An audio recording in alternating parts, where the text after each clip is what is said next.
What is good, Horror Horde? This is your boy Horror Gamer back with another video for you, and you know what this video is. But before I get into it, I have a little, kind of like a little announcement to make. You'll see it throughout the week. So this week is goodbye 2021. Goodbye 2020 week. So basically, this is New Year's week, and I had to sacrifice a couple of your regularly scheduled programs to make a couple other videos, but don't worry, starting next week everything's back to normal. So I just wanted to let you guys know that because this is the first video of the week. And with all that being said, let's just dive right into what today's video is. Today's video, as you can tell by the title of the video, we're gonna jump right back into Resident Evil, the Umbrella Conspiracy. So the last time we were in this book, Chris had come face to face with a zombie and he was running out of bullets. So in a sheer desperation, he managed to get to a storeroom where Rebecca Chambers is hiding, and she ended up giving him bullets and stuff. And he goes out and he's on the search again, and Barry and Jill are out there doing their thing. They come across the zombies and they're just like, they don't know what's going on. And so with all that being said, let's dive right back into this and let's see what Chapter 7 holds in Resident Evil Umbrella Conspiracy. Let's do this. Let me get my eyes ready. Okay. The lock was a piece of cake. 3 flat tumblers in a single row. Jill could have opened it with a couple of paper clips. According to the map, the door would open into a long hall. Sure enough, she took another long look at the pocket computer's screen and then slipped into her pack, thinking. It looked like there was a back way out, through several halls and past a series of rooms. She could look for Wesker and the others along the way and maybe secure an escape route at the same time. She stepped into the narrow corridor, the fully loaded Beretta in hand. It was a study in weirdness. The hall wasn't all that spectacular. The carpet runner and the wallpaper done in basic tans and browns. The wide windows showing only the darkness outside. The displayed chests that lined the inner wall, though, there were 3 of them, each topped by a small lamp, and each prominently displaying a wide array of bleached human bones and open shelves, interspersed with small items of obscurity. Jill started down the hall, stopping briefly at each bizarre spectacle: skulls, arms, and leg bones, hands and feet. There were at least 3 complete skeletons, and amidst the pale, pitted bones were feathers, clay beads, gnarled stripes of leather. Jill picked up one of the leather strips and then put it down quickly, wiping her fingers on her pants. She couldn't be sure, but it felt like she imagined tanned, cured human skin would feel like. Stiff and kind of greasy. Crash! The window behind her exploded inward. A lithe sway from lunging into the hall. Form lunging into the hall. Growling and snapping. It was one of the mutant killing hounds. His eyes as red as the dripping hide.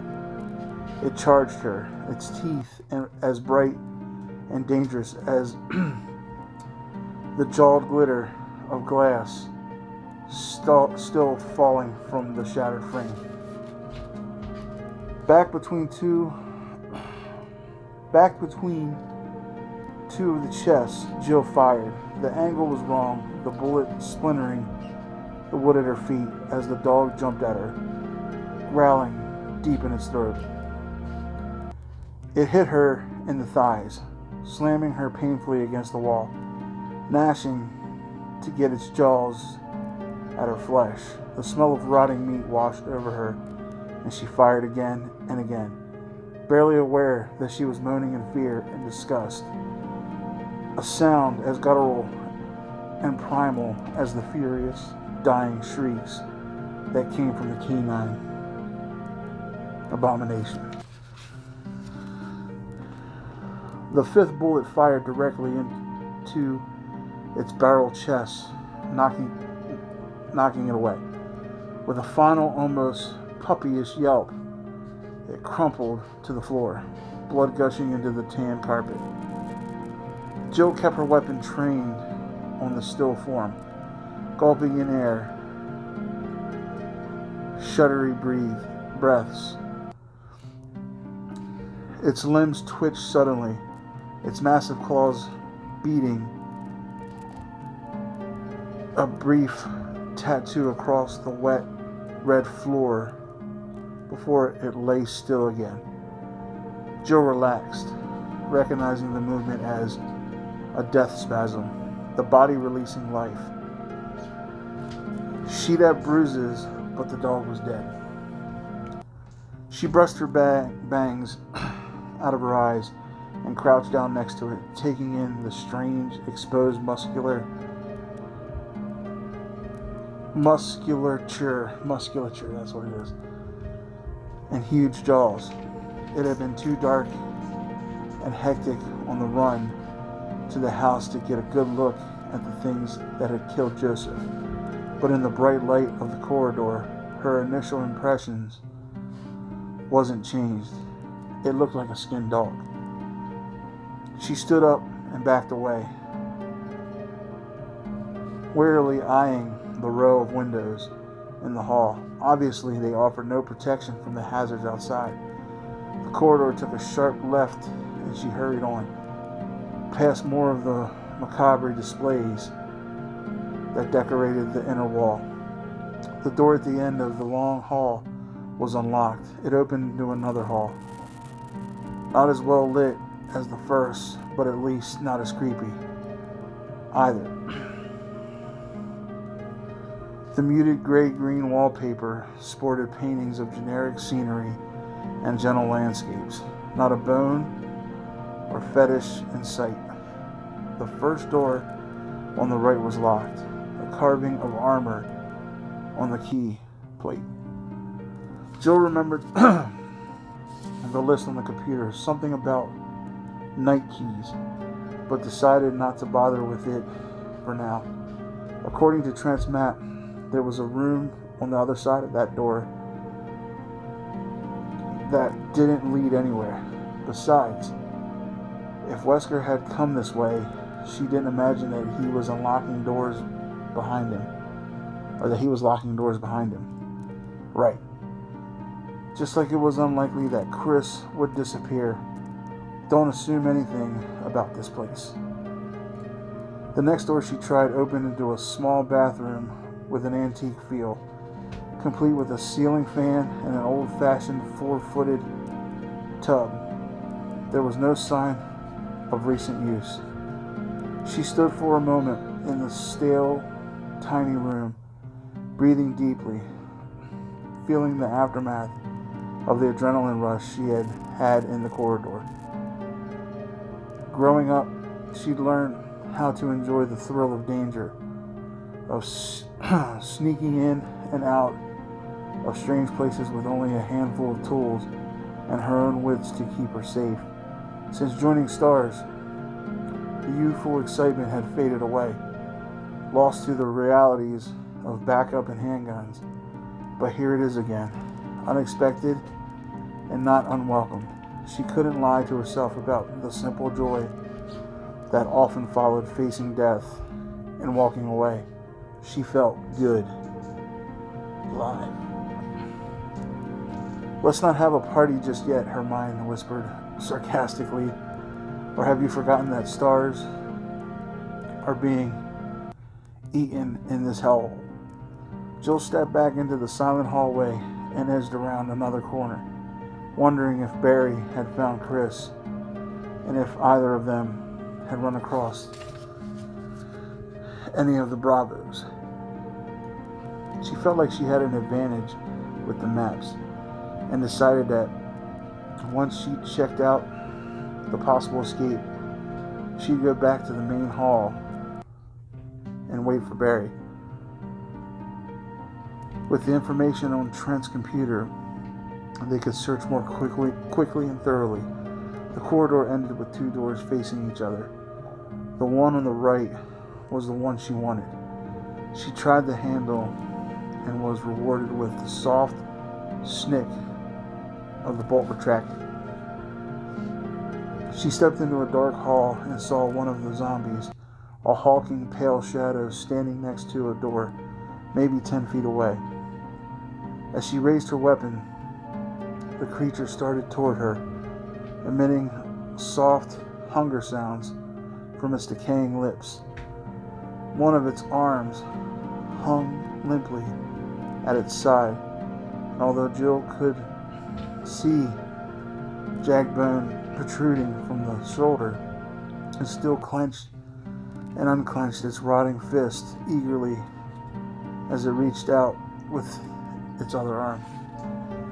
The head. Aim for the head. The shots were incredibly loud in the chilly gloom, the first blowing off its left ear, the second and third punching holes into its skull just above its paled brow. Dark fluid streamed from the peeling face, and it fell to its knees, its flat, lifeless eyes rolling back into its head. There was a shuffling movement in the shadows at the back of the hall to the right, exactly where she meant to go. Jill trained the gun on the darkness and waited for it to move closer, her entire body wired with tension. She's ready to fuck something up. How many of these things are there? As soon as the zombie cleared the corner, she fired, the Beretta jumping lightly in her sweaty hands. The second shot punctured the right eye, and it immediately collapsed into the dark, polished wood on the floor. The sticky, viscous matter of the blown eyeball flecked across the skeletal face. Jill waited, but other than the spreading pools of blood around the dead creatures, nothing moved. Breathing through her mouth to avoid the worst of the stench, she hurried to the back of the hall and turned right, down a short, tight passage that dead-ended at the rust-stained metal door. It cracked open and fresh air flooded past her, warm and clean. After the morgue-like chill of the house, Jill grinned, hearing the drone of cicadas and crickets on the night air. She reached the final leg of her little excursion, and although she wasn't outside yet, the sounds and smells of the forest renewed her sense of accomplishment. Got a secure path now, straight to the back of this place. We can head north, hit one of the logging roads, and hike down to the barricade. She stepped out onto a covered walkway, mosaic of green stone surrounded by high concrete walls. There were small, intermittent openings near the ceiling of the pathway, accounting for the faint pine-scented breeze. Ivy trickled down from the arched openings like a reminder of the outside world. She hurried down the dim passage, remembering from the map that there was a single room at the end and to the right, probably a storage shed. She turned the corner and stopped at another heavy-looking metal door. Her smile faded as she reflexively reached for the handle. The keyhole was plugged. She crouched and poked at the tiny hole, but to no avail. Someone had stopped it up with epoxy. To the left of the door was some kind of diagram set into the concrete, made of dull copper. There were 4 hexagonal depressions in the flat metal plate, each fist-sized hole connected to the next by a thin line. Jill squinted at the legend etched beneath, wishing that she had a flashlight as she struggled to make out the words. She brushed the thin layer of dust off and... Hold on, I lost my spot. She brushed off the thin layer of dust. She brushed the thin layer of dust off of the intended letters and tried again. Sorry about that, guys. I kept reading the same spot and it kept making me jump. My eyes jumped. It said, "When the sun sets in the west and the moon rises in the east, stars will begin to appear in the sky, and wind will blow toward the ground. Then the gate of the new life will open." Straight Resident Evil right there, bro. What's up? She blinked. 4 holes? Trent's list. 4 crests and something about the gate of new life. It's a combination mechanism for the lock. Place the 4 crests, the doors open. Except that means I have to find them first. Jill pushed against the door and felt her hope fizzle out completely. Not even a rattle. No give at all. They were going to have to find another way out. Unless the crest could be found. Which in this place could take years. A lone howl rose in the distance and was joined by the echoing cries of the dogs near the mansion. The strange, yodeling sounds piercing the gentle quiet of the woods. There had to be dozens of them out there, and Jill realized suddenly that escaping out the back door probably wasn't such a hot idea. She had limited ammunition for her handgun, and no doubts that there were more ghoulish creatures wandering in the halls, shuffling about in hungry, mindless silence as they searched for their next grisly meal. Already dreading the cold stench of death and trying to prepare herself for the dangers that seemed to lurk at every corner, the stars were trapped.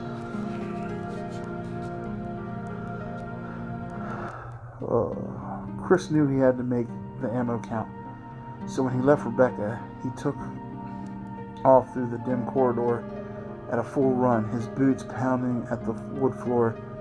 There were still only 3 of them, all grouped near the stairs.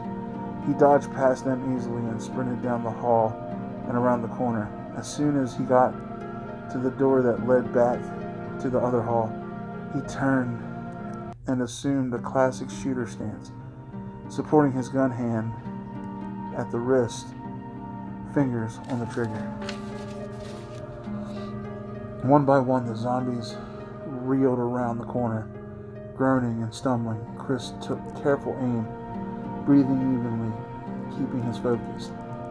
He squeezed the trigger, sending 2 bullets through the gangrenous nose of the first. Without pausing, he sent a 3rd shot into the center of the next zombie's forehead. Fluid and soft matter sprayed the wall behind them as the bullets slapped into the wood. Even as they crumbled to the floor, he found his mark on the 3rd creature. 2 more muted explosions, and the zombie's brow caved inward, dropping it like the bag of bones that it was. Chris lowered the Beretta, feeling a flush of pride. He was a high-ranked marksman, even had a couple of awards to show for it, but it was still good to see what he could do when given enough time to aim. His quick draw wasn't nearly as strong. That was Barry's forte.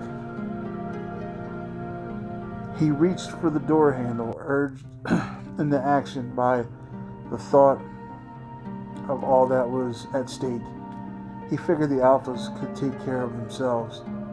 They had as much of a chance as he did. But this was Rebecca's first operation, and she didn't even have a gun. He needed to get her out. He stepped back into the soft light of the hall with the green wallpaper, quickly checking both directions straight ahead. The corridor was in the heavier shadow. No way to tell if it was clear. To his right was the door with the sword on the key plate and the first zombie he'd shot, still sprawled lifelessly across the floor. Chris was gratified to see that it hadn't moved. Apparently, headshots were the best way to kill a zombie, just like in the movies. Chris edged toward the sword door, training his weapon left, then right, then left again. He'd had enough surprises for one day. He checked the small offshoot across from the door, and seeing that it was clear, quickly inserted the slender key into the lock. It turned smoothly. Chris stepped into the small bedroom, only slightly better lit than the corridor. A single bright lamp on a desk in one corner. It was all clear, unless there was something hiding under the narrow cot, or maybe in the closet across from the desk. He shuddered, closing the door behind him. It was every kid's first set of fears, and had been his too. Monsters in the closet, and the thing that lived under the bed, waiting for the careless child's ankle to come within reach. And you're how old now? Chris shook off the case of nerves, embarrassed at his imaginative wanderings. He walked slowly around the room, looking for anything that might be helpful. There was no other door, no path back to the main hall, but maybe he could find a better weapon for Rebecca than a can of bug spray. Besides an oak table and bookshelf, there was a small unmade bed and a study desk in the room, nothing more. He quickly riffled through the books, then moved around the foot of the bed to the desk. There was a slim volume next to the desk lamp, the fabric covered, untitled, a journal. And although the desktop was coated with dust, the diary had been moved recently. Intrigued, Chris picked it up and flipped to the last few pages. Maybe there was a clue as to what the hell was going on. He sat on the edge of the cot and started to read. May 9th, 1998. Played poker tonight with Scott and Elias from security and Steve from research. Steve was the big winner, but I think he was cheating. Scumbag. Chris smiled a little at that. He skipped down to the next entry, and his smile froze, his heart seeming to pause in mid-beat. May 10th, 1998. One of the higher-ups assigned me to take care of the new experiment. It looks like a skinned gorilla. Feeding instructions were to give it live animals. When I threw in a pig, the creature seemed to play with it, tearing off the pig's legs and pulling out the guts before actually starting to eat. Experiment. Could the writer be talking about the zombies? Chris read on, excited by the find. The diary obviously belonged to someone who worked here. Had to be, meaning that the cover-up was even bigger than he suspected. May 11th, 1998. At around 5 a.m., Scott woke me up. Scared the shit out of me, too. He was wearing a protective garment that looked like a spacesuit. He handed me another one and told me to put it on. Said there'd been an accident in the basement lab. I just knew something like this would happen. Those assholes in research never rest, even at night. May 12th, 1998. I've been wearing the damn spacesuit since yesterday. My skin's getting grimy and feels itchy all over. The goddamn dogs have been looking at me funny, so I decided not to feed them today. Screw them. May 13th, 1998. Went to the infirmary because my back is all swollen and feels itchy. They put a big bandage on it and told me I didn't need to wear the suit anymore. All I want to do is sleep. May 14th, 1998. Found another blister on my foot this morning. I ended up dragging my foot all the way to the dog's pen. They were quiet all day, which is weird. Then I realized some of them have escaped. If anybody finds out, I'll have my head handed to me. May 15th, 1998. My first day off in a long time, and I feel like shit. Decided to go visit Nancy anyway, but when I tried to leave the estate, I was stopped by the guards. They said that the company's ordered that no one leave the grounds. I can't even make a phone call. All the phones have been ripped out. What kind of bullshit is this? May 16th, 1998. Rumors going around that a researcher who tried to escape the estate last night was shot. My entire body feels hot and itchy, and I'm sweating all the time now. I scratched the swelling on my arm, and a piece of rotted flesh just dropped off. It wasn't until I realized the smell was making me hungry that I got violently sick. The writing had become shaky. Chris turned the page and could barely read the last few lines. The words scrawled haphazardly across the paper. May 19th. Fever gone but itchy. Hungry and eat doggy food. Itchy, itchy. Scott came, ugly face, so killed him. Tasty. 4//itchy. Tasty. The rest of the pages were blank. Chris stood up and slipped the journal inside his vest, his thoughts racing. Some of the pieces were finally fitting into place. Secret research at a secretly kept estate, an accident in a hidden lab, an escaped virus or infection of some kind that altered the peoples working here, changing them into ghouls, and some of them got out. The murders and attacks on Raccoon started in late May, coinciding with the effects of the accident. The chronology, I don't even know how to say that word, made sense. But exactly what kind of research was being done here, and how deeply involved was Umbrella? How involved was Billy? He didn't want to think about that. But even as he tried to clear his mind of the thought, a new one occurred to him. What if it was still contagious? He hurried to the door, suddenly desperate to get back to Rebecca with the news. With her training, maybe she could figure out what had been unleashed in the secret lab on the estate. Chris swallowed heavily. Even now, he and the other stars could be infected. Whoa, holy shit, guys. I'm telling you, this book is getting better and better by the minute. And like I said, I've played the game, so and I'm playing it for you now.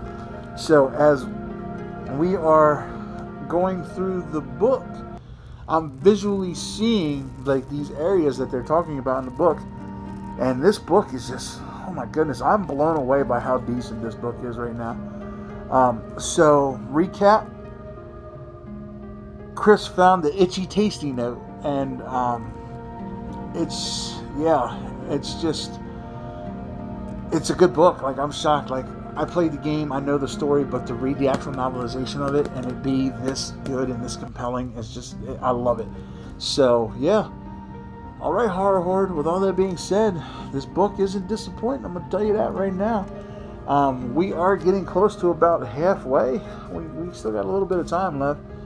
But still, I think I'm going to be ordering the next book here shortly, because before we know it, we're going to be done with the Umbrella Conspiracy, and we'll have to go on to book 2.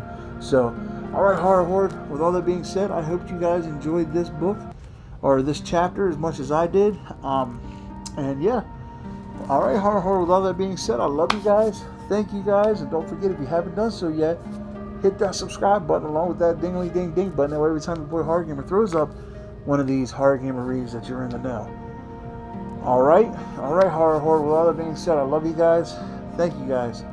And until next time, this is your boy Horror Gamer saying, as always, don't fear the darkness.